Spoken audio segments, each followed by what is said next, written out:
I am proud अहमदाबादी thanks to you Modi ji. एक लाल दरवाजे तंबू ताणिया रे लो, अहमदाबाद मां खुशी ना ढोल वागिया रे लो। राजनीति के कुरुक्षेत्र में सियासी योद्धाओं का पराक्रम,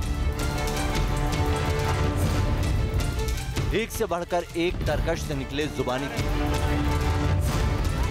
ये पीएम के दबदबे वाले सूबे गुजरात का चुनावी दंगल। गुजरात की गली गली में सियासी शोर।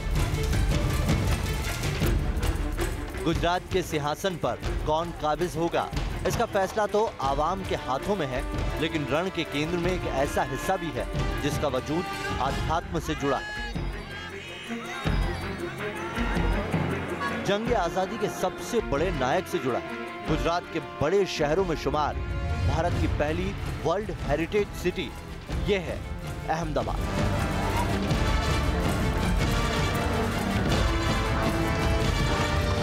साबरमती नदी के सिरहाने बसे इस महानगर ने इतिहास के कई दौर देखे हैं। 600 साल से भी ज्यादा पुराना है अहमदाबाद का इतिहास। इस शहर ने राजे रजवाड़ों का ठाठ देखा है तो साबरमती के संत का जादुई असर भी देखा है। कहते हैं कि अहमदाबाद में हर कदम पर एक किस्सा है, अतीत के अध्याय हैं। आज न्यूज नेशन आपको ले चलेगा उसी अहमदाबाद में, जहां की माटी में वहां के नायकों का दम दिखता है और जहां के गौरवशाली इतिहास की गाथाएं देश ही नहीं विदेशों तक सुनी और सुनाई जाती है। इस गौरवशाली धारा की गवाह रही है साबरमती नदी।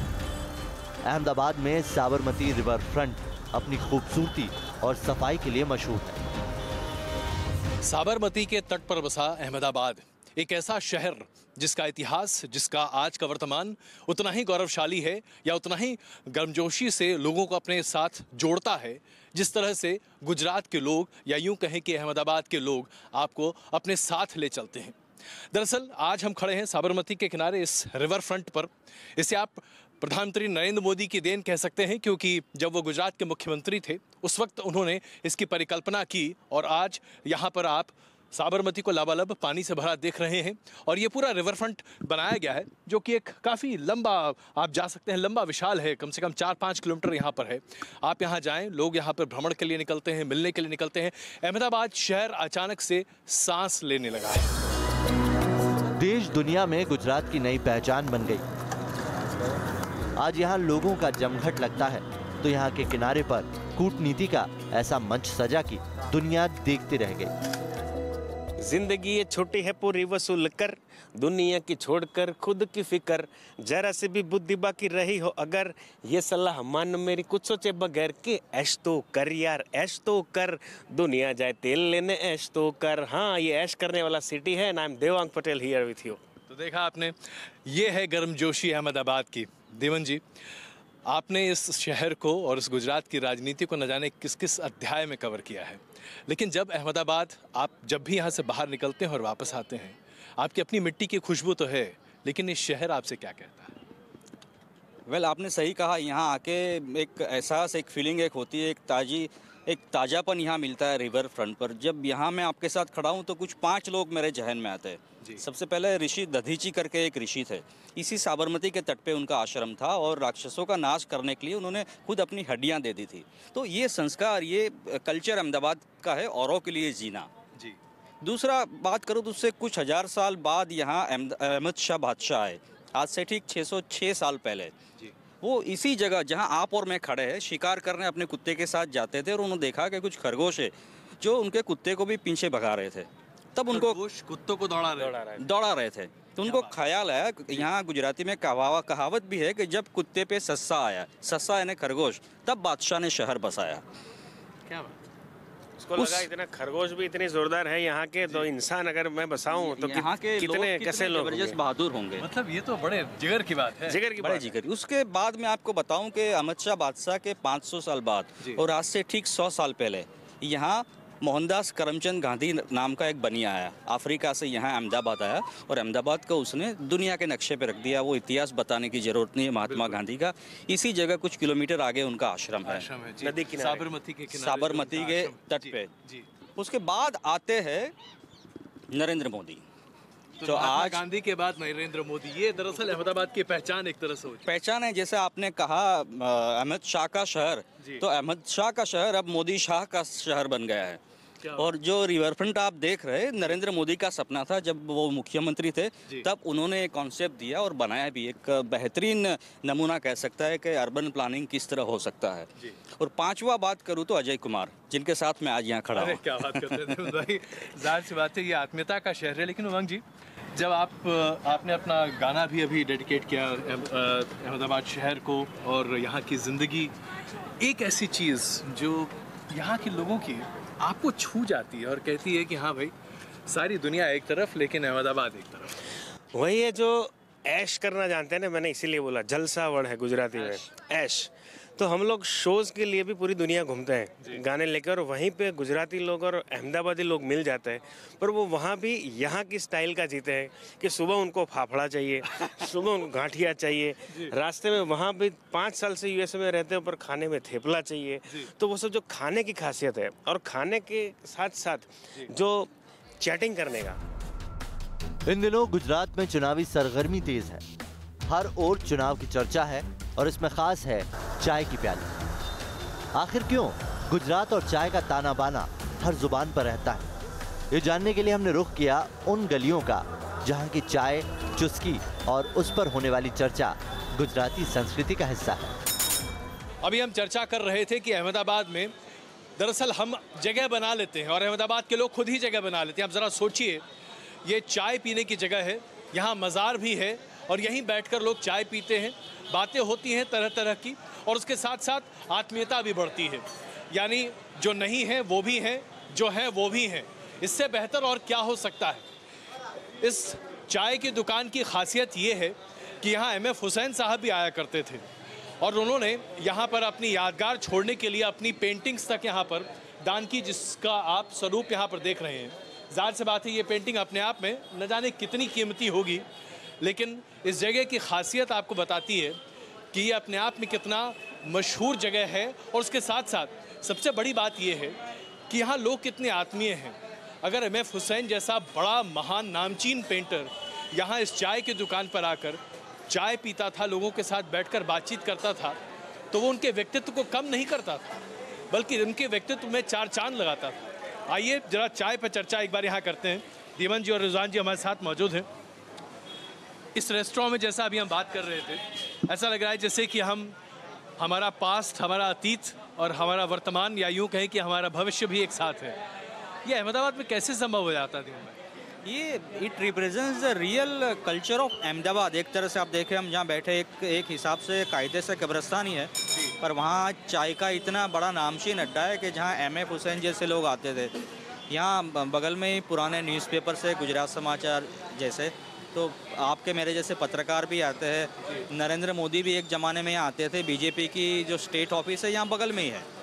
और आज अब इतनी चर्चा जो नरेंद्र मोदी और उनकी चाय की चर्चा की करते हैं, उसकी शुरुआत यहाँ से हुई। नरेंद्र मोदी आए उससे पहले कई 100 सालों से यहाँ अहमदाबाद में चाय का जो कल्चर था, चाय पे चर्चा करने का, वो यहीं से पैदा हुआ, खड़ा हुआ। यहाँ देखिए अभी चाय आएगी, मैं आपको बताऊँगा कैसे एक चाय आएगी और एक चाय में से आधी आधी करके, और अगर हम उसमें से एक चाय 3 लोग चाय पियेंगे, एक में से 3 लेंगे। यानी वो भी एक तरह से अहमदाबाद गुजरात का कल्चर है कि ज़रूरत पड़ने पर करोड़ रुपया भी वो कैसे फेंक देते, कोई उनको फ़र्क नहीं पड़ता। पर अगर ज़रूरत नहीं है तो एक चाय भी बर्बाद नहीं करेंगे, एक चाय में से 3 चाय करके पियेंगे। क्या बात है हुसैन साहब, जिस वक्त यहाँ पर भूकंप आया था और उस वक्त जो तबाही मची थी, बतौर पत्रकार दीमंत भाई ने कवर किया, हम लोगों ने भी कवर किया था, लेकिन उस वक्त अहमदाबाद और पूरे गुजरात के लोगों का जज्बा निकल कर बाहर आया था। क्या ये सिर्फ त्रासदी में होता है, क्या ये सिर्फ ज़रूरत में होता है, या आम जिंदगी में भी ऐसा ही देखने को मिलता है? ऐसे आपको अनेक दृष्टांत मिलेंगे। जैसे 2001 का अर्थक्वेक के टाइम पे मैंने भी देखा था, ब्लड डोनेशन में सभी लोग न धर्म जात के भेदभाव बिना रक्तदान करते थे, लोगों को मदद करते थे। ये बहुत बड़ी बात थी। अहमदाबाद की जो सोशल फैब्रिक में जो हार्मनी की बात है, तो वो चाय के अंदर भी आपको देखने को मिलेगी। 100 साल पहले 1917 के अंदर सरदार पटेल ने फुटपाथ पार्लियामेंट का प्रारंभ किया था और उनकी भजिया क्लब भी चलती थी। अब वो थोड़े से भजिया आते थे, उसके अंदर से सब लोग शेयर करके खाते थे, मगर उसके साथ साथ एक दूसरे के साथ संवाद होता था। तो यही चीज़ आपको इसी त्रासदी के दौरान भी देखने को मिली और उसके बाद भी आपको रोज़ बरोज़ की ज़िंदगी में देखने को अनेक जगह पे मिलेगी अहमदाबाद में।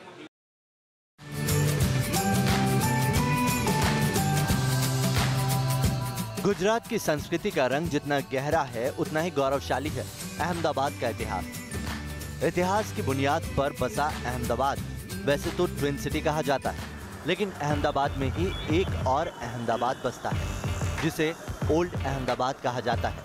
अहमदाबाद की शाम अपने आप में न सिर्फ बड़ी रंगीन होती है बल्कि बड़ी दिलचस्प भी होती है, और वो इसलिए क्योंकि यहाँ सड़कों पर चलते चलते आपको बहुत कुछ मिल जाता है जो न सिर्फ शहर के बारे में बयां कर जाता है बल्कि आपको अहमदाबाद के तासीर से भी रूबरू करा देता है। जैसे कि यहाँ सड़क पर चलते रहिए, कहीं पर आपको छोटी सी दुकान मिलेगी, वहाँ पर कुछ खा लीजिए, ढोकला या कुछ इस तरह की चीज़, और अचानक से आपका मूड बदल जाता है। चाय सड़क पर मिलते रहती है और नाश्ता यहाँ अपने आप में बड़ा चर्चित है। यहाँ की पहचान है सीदी सईद मस्जिद। पश्चिमी दीवार की खिड़कियों पर उकेरी गई जालियाँ पूरी दुनिया में मशहूर है। एक दूसरे से लिपटी शाखाओं वाले पेड़ को दिखाती है नक्काशी पत्थर से तैयार की गई है। पुराने अहमदाबाद में अगर आप आएँ और सिद्दी सईद मस्जिद पर ना पहुँचे जो यहाँ पर है, और इसकी जाली को ना देखें, इस कारीगरी को अगर आप देखकर उसकी प्रशंसा न कर पाएँ तो वाकई में ये बड़ा दुर्भाग्य होगा आपका। मैं आपको दिखा रहा हूँ ये जो कारीगरी है, शायद दुनिया में कहीं इसे इस तरह की कारीगरी आपको देखने को नहीं मिल सकती। तभी तो प्रधानमंत्री नरेंद्र मोदी ने जापान के प्रधानमंत्री शिंजो एबे को यहाँ दिखाया और पूरा इसका वर्णन भी किया। हालांकि ये जामा मस्जिद से काफ़ी छोटी है और इसके बीचों बीच खुली जगह का अभाव भी है, लेकिन नक्काशी के मामले में दुनिया की शीर्ष मस्जिदों में शुमार होती है।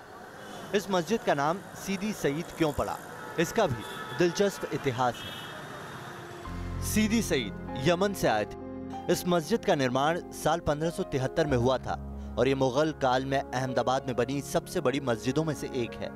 इसे सीदी सईद की जाली भी कहते हैं और यह अहमदाबाद के लाल दरवाजा के करीब ही मौजूद है।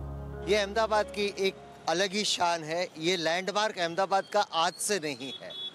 यहाँ पर रशिया के आखिरी जो जार थे, जब वो प्रिंस थे, तब भी उन्होंने इस जाली का विजिट किया था और इसकी जाली से इतने ही मोहित हुए थे तो इंग्लैंड की महारानी एलिजाबेथ ने भी 1961 में इसका स्पेशली अहमदाबाद में जब साबरमती आश्रम हृदय कुंज देखा, उसके बाद वे इसी जाली को देखने आए थे।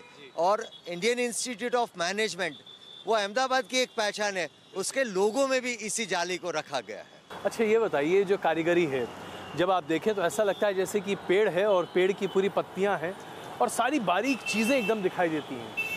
कैसे कोई कारीगर वाकई में इसे कर पाया हो? ये आपको आश्चर्य होगा कि ये एक स्टोन नहीं है, ये बहुत सारे पीसीस को जोड़ के बनाई गई जाली है। आपको ऐसे लगेगी कि ये वन पीस है, मगर वास्तविकता में ये वन पीस नहीं है। 10-10 इंच के बहुत सारे पीसीस को जोड़ के। अब आप सोचे कि उसका एडहेसिव कैसा है। सैंड स्टोन ये है और उसके अंदर इतनी बारीक नक्काशी करना बहुत ही मुश्किल है और उनको जोड़ना, तो कोई भी जगह आपको गैप नहीं दिखेगा, आपको जॉइंट्स दिखेंगे नहीं। तो यही खूबी है। इतिहासकार बताते हैं कि जहांगीर जैसे मुगल बादशाह ने अहमदाबाद को गर्दाबाद कहा, लेकिन ये मस्जिद इस शहर की पहचान समेटे है। इस जाली की तारीफ ये है कि ये वन पीस नहीं है। अहमदाबाद का हर दरो दीवार एक इतिहास है, गुजरात की पहचान है। हिंदुस्तानी परंपरा में मेहमान जान से भी प्यारा होता है। पीएम मोदी भी इस मेहमान नवाजी की विरासत को आगे बढ़ा रहे हैं। कुछ दिनों पहले जापान के पीएम शिंजो आबे हिंदुस्तान आए तो मोदी ने अहमदाबाद के एक होटल में खास डिनर का आयोजन किया था, जिसकी रौनक देखते ही बनती है। हम यहाँ मौजूद हैं हाउस ऑफ मंगलदास में, एक ऐसी जगह है जहाँ प्रधानमंत्री नरेंद्र मोदी और शिंजो आबे पहुँचे थे और यहाँ उन्होंने खाना खाया था, रात्रि भोज किया था। ये जगह अपने आप में काफ़ी ऐतिहासिक है, इसलिए नहीं क्योंकि यहाँ बहुत ज़बरदस्त खाना मिलता है, बल्कि इसलिए भी क्योंकि हाउस ऑफ मंगलदास एक अपने आप में इंस्टीट्यूशन है अगर आप अहमदाबाद की बात करें तो। मंगलदास दरअसल अहमदाबाद के एक बहुत बड़े सेठ हुआ करते थे और खाने का बहुत लगाव था उन्हें, और उन्होंने ये पूरी प्रक्रिया शुरू की। तो आइए अब आपको हम ज़रा गुजराती खाना खिलवाते हैं, नाश्ता जिसे कहते हैं। शाम के वक्त गुजरात में नाश्ता अपने आप में एक अलग ही परिधि है, और इस नाश्ते से जो जायका निकल कर आता है वो बहुत ज़बरदस्त होता है। गुजरात में लोग खाने पीने के शौकीन हैं और यहाँ खाने की टेबल पर सियासत की बारीकियों पर चर्चा आम है। यहाँ के लजीज व्यंजन देखकर मुंह में पानी आ जाता है। तो ये देखिए, ये नाश्ता है, और अगर ऐसा नाश्ता आपको मिले तो वाकई में उसके बाद कम से कम दिन में 10 किलोमीटर जॉगिंग करना आवश्यक होगा, वरना आपकी सेहत जो है वो बिल्कुल। आइए ज़रा पहले शेफ़ से बात करते हैं। शेफ़ साहब आइए ज़रा यहाँ बैठिए, हमें बताइए कि ये जो आप हमें जायकेदार खाना यहाँ दिख रहा है, मुंह में ऐसा पानी आ रहा है कि बोल भी नहीं पा रहा हूँ मैं, ये क्या क्या है? जी, वहाँ से शुरू करते हैं। वहाँ पे पात्रा है, patra, which is very traditional to Gujarati food. आडवो, आटको, खमन अच्छा, विद कड़ी, मालपुआ, एंड वी हैव पान की। पान की, यस। लेकिन बड़ा दिलचस्प लग रहा है। ये लगता है केले के पत्ते में कुछ लपेटा हुआ है। केले के पत्ते के अंदर एक राइस फ्लावर की बैटर होती है, जी, जो सेवरी मिक्स स्पाइसेस के साथ मिक्स करके फिर उसको रोस्ट किया जाता है। इसको खाते कैसे? उसको खोल के दही के साथ खाते हैं। खोल के दही के साथ? जी सर। तो जरा आपको बताना पड़ेगा, वरना हमारे दर्शक समझ नहीं पाएंगे कि हम लोग इसको जी कैसे डेफिनेटली, खाएंगे। If you don't mind. हाँ प्लीज़ प्लीज़। अच्छा, ये ऐसे परत खुलेगी इसकी? अरे वाह, क्या बात है। You can just scrap it out हाँ। एंड दही के साथ डुबा और दही के साथ इसको डुबा के खाना पड़ेगा। क्या बात है, यानी कि अच्छा, ये जो तैयारी है ये आमतौर पर आम गुजराती ऐसे ही इतना गरिष्ठ खाना खा लेता है या? जी, ये नॉर्मल गुजराती घरों में जो खाना मिलता है वही है। गुजरात की गलियों में मिलने वाले पकवान यहाँ के बड़े बड़े होटल्स में अपनी खास पहचान बरकरार रखे हुए हैं। देखिए, फिल्मों में भी आपने देखा कि आप गुजराती ऐसे खमन ढोकला कैसे खा लेते हो, ये तो इराक पर बम की तरह गिरा सकते हैं। तो ये खमन और ढोकला दोनों अलग अलग चीज़ें। ये खमन है जो बेसन से बनते हैं, और ढोकला यानी चावल का जो आटा होता है उससे बनता है। तो ये बेसन से बना हुआ खमन है, चटनी है। हांडवा भी उसी तरह का एक अलग है, और पात्रा यानी पत्ते से बनता है, उसे पत्तर वेलिया पान भी कहते हैं गुजराती में। पर ये मैं बताऊं कि पात्रा से आप शुरू कर सकते हैं, और मुझे टेस्ट करके बताइए कैसा लगा आपको। रिजवान आप भी लीजिए। बिल्कुल, रिजवान साहब पहले आप लीजिए। नहीं, मैं तो नहीं खाऊंगा। अरे खाइए, थोड़ा सा तो बनता है। बिस्मिल्लाह कीजिए। बिस्मिल्लाह कीजिए। जी, अहमद भाई। Thank you. गुजरात का हर इलाका, चाहे वो उत्तरी गुजरात, कच्छ, काठियावाड़ या फिर दक्षिणी गुजरात हो, अपने अनोखे स्वाद और पकवान के लिए मशहूर है। इस सूबे के लोग दिलों पर राज करने की आधी जंग तो अपने जायकों के बूते ही जीत लेते हैं।